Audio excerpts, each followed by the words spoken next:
Hi, I'm Lisa Chastain. I am a UNLV alumna, and I'm so grateful to be here with you today to talk to you about talking to your children about money. This is a short lesson on what I believe are the stepping stones to getting you on track with having healthy financial conversation with your kids. Also, I'm going to give you a few tools that you can use in conversation with your kids to steer them in a direction of learning how to be financially responsible no matter what age they are. I'm going to go ahead and share my screen and we'll get started. The three things I want to talk about today are why money matters, the purpose of money, and making money choices. These are things that we want you to learn throughout the course of this certification. And also we want to get you on the way of making sure your children feel financially savvy. As said, I'm your host, Lisa Chastain. I am a money mentor. My company, Millennial Consulting LLC, works every day with young people in particular, but really people of all ages, to help them get their financial lives moving in a new direction. I'm a #1 best-selling author, and you can learn more about me at lisachastain.com. So the first question is, why is money important? It's important for so many reasons. When it comes to talking to our children, I think what's most important is first you take a step back, take a pause, and journal or talk to your significant other about why money is important to you. This will ground you as you go in to have conversation with your kids about why money is important to them. And the answers you might get might be very different. So first, I want you to list out your top 5 reasons. Pause this mini class. Come back when you're ready. The second thing is answering the question, what do you use money for? As an adult and an educated adult, you know money is used for a variety of things, and actually so many things in our everyday lives. But what I would love for you to do when it comes to having a conversation with your kids is to leave the numbers out of it and start with helping them make sense of money as it applies to their world. Money is an applied science, and in my experience, unless you have your own money, it's very hard to teach the concepts of money. But what you can do is talk to your kids about what you use money for, how it is purposeful in our lives, so when they do have the opportunity to have their own money, they can make connections about why it's important and what to do with it based on what we're going to talk about today.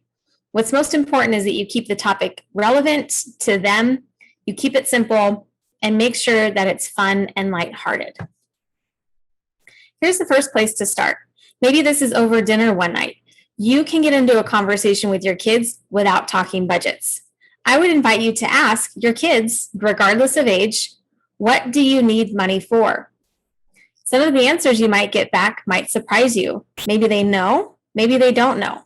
What I think you should do, though, or what I think is important to do, is help them identify real items that you spend money on together every day. This helps young children especially pinpoint the areas in their lives that money serves a purpose. They might be familiar with things like fast food, or if you don't eat fast food, food in the household, groceries that you buy. They might be familiar with seeing you put gas in the car, or post 2020, toilet paper. That was a big deal. These are things that are in your kids' everyday lives that they may know that money costs for what money costs or what money is when you think about the everyday things in your lives. What may not be so familiar for them, which is great for creating an engaging conversation, is the doctor. You take your kids to the doctor. Do they know that you actually pay to see the doctor? Or vacation. Do they know that the things that you do on vacation, again, it's a fun, lighthearted conversation, but it makes the conversation real to them. And I think that's the first stepping stone to having a healthy conversation when it comes to money. School. You pay as a graduate student for school, one way or the other.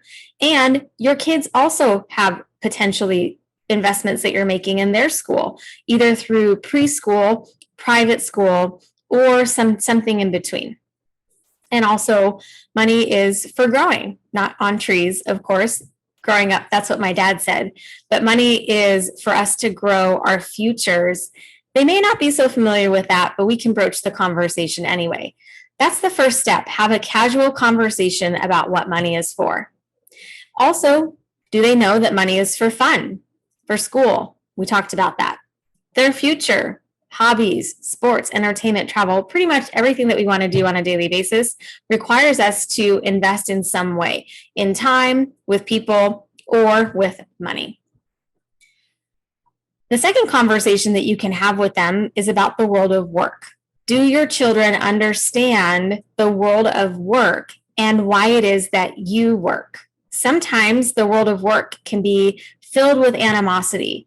Your children can see you leave. They don't really necessarily understand or know why you're leaving or what you're leaving for. They may not make the connection that work is for money.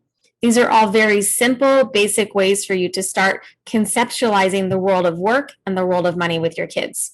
Have an open and truthful conversation about why you work. We want to set our kids up for success, to have a healthy relationship with work and their futures. I know for me and my family, why we work is to have options, to make a difference, to help others, to provide for our kids, because we like to, and ultimately for our futures and the future of others. When we bring the conversation of money together through the world of work, it becomes a healthy, robust conversation where your kids are allowed to ask questions and be curious. Of course, money gives us choices. One question that you can ask your children, and I think this is a great way for you to progressively just continue to be in conversation with your children. Maybe you make it a Friday night conversation over pizza, or in an afternoon casually, you ask these questions with your children so they don't feel like you're just talking at them, that they're a part of the conversation. Money gives us choices. What are the choices you enjoy most about your money? Let's get in touch with that first, and then go ask your kids, what are the choices that you make as a family together that your kids enjoy the most? And also, your children probably have their most experience with money when it comes to spending.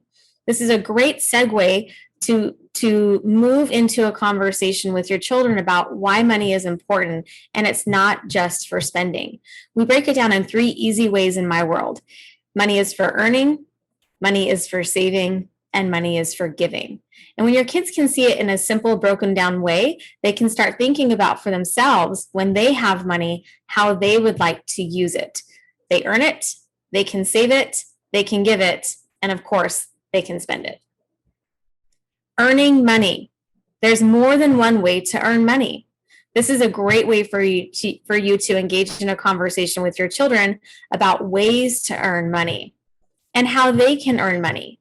Working is just one way to earn money. Maybe they don't know that.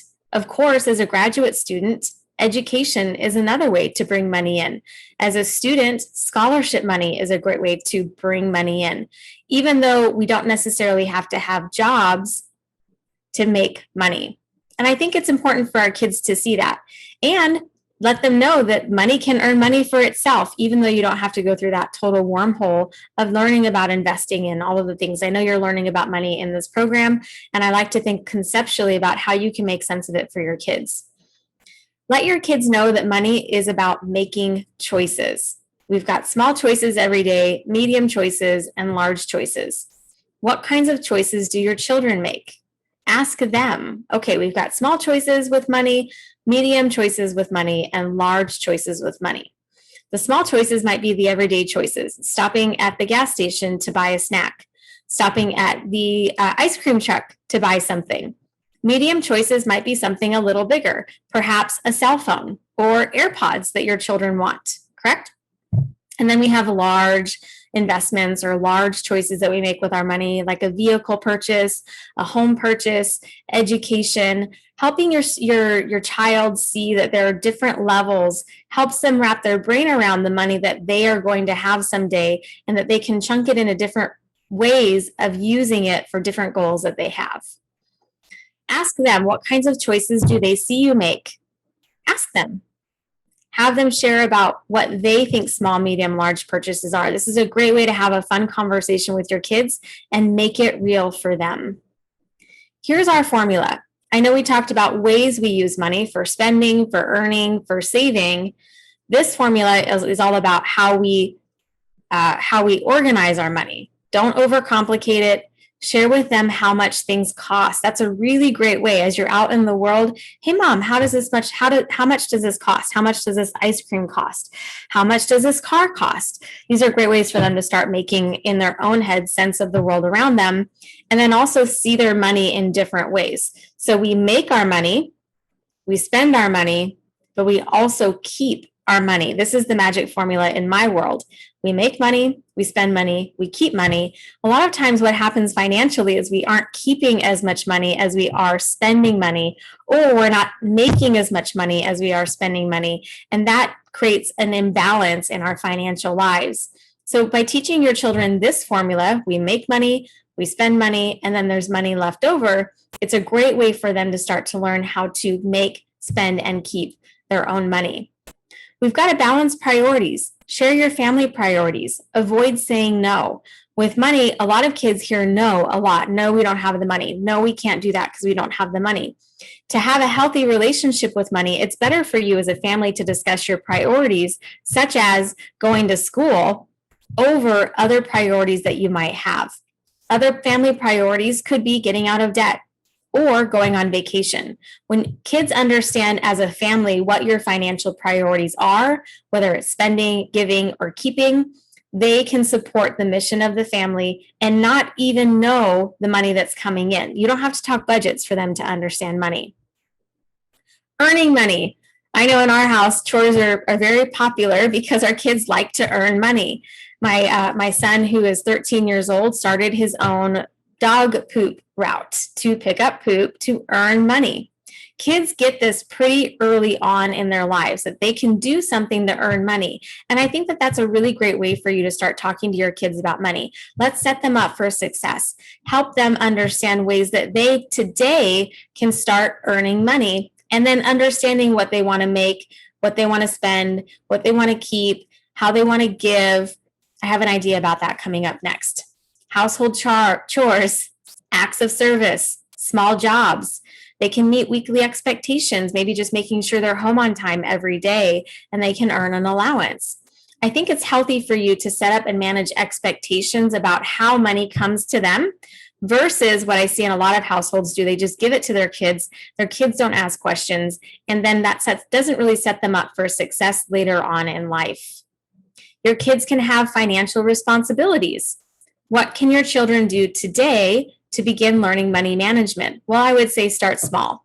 They live in that smaller money world a lot of the time. They go to Target, they buy toys, maybe they buy clothing, and starting small sets them up for success. Also, teach them the money bucket system.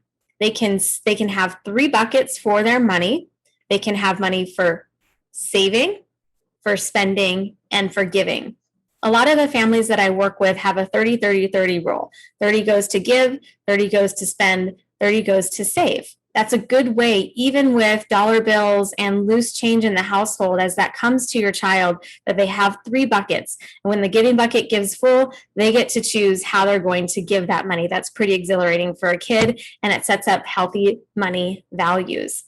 Jars. There's also a really great app for older children called Greenlight, where you can move money to the Greenlight card and they have their own debit card.